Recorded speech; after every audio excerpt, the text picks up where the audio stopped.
This afternoon, President Trump unveiled a new multi-billion-dollar aid package for farmers hurt by low crop prices and the administration's tariffs. Agriculture Secretary Brooke Rollins and Treasury Secretary Scott Bessent were on hand with the president as he made the announcement, as well as growers of cattle, cotton, potatoes, and soybeans.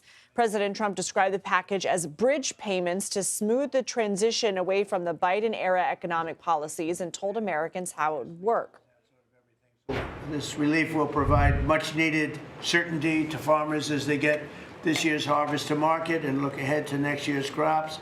And it'll help them continue their efforts to lower food prices for American families. CBS News White House reporter Olivia Rinaldi joins us now. So, Olivia, tell us what's in this package. And right off the bat, I think we need to make it clear that people are also telling you, even though the president is blaming this on the previous administration, that his own current policies are also one reason why farmers are hurting. Lindsay, it's good to be with you. Let's talk about the package itself, because there was some discrepancy from when we spoke earlier this hour. The president said it was $12 billion, but his agricultural secretary, Brooke Rollins, says it's actually $11 billion that's going to be in that farmer bridge package, assistance package. That extra $1 billion they are holding back, and they are waiting to hear more from the farmers about where specifically that is needed most to help them.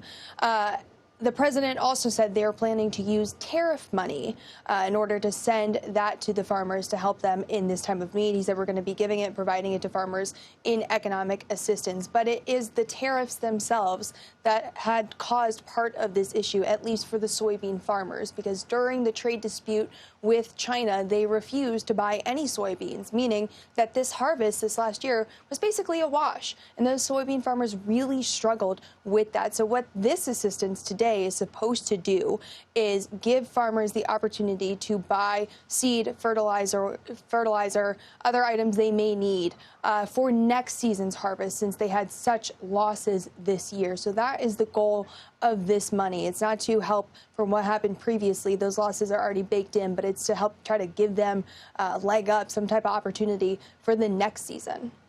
So U.S. farmers have been advocating for this aid. Why?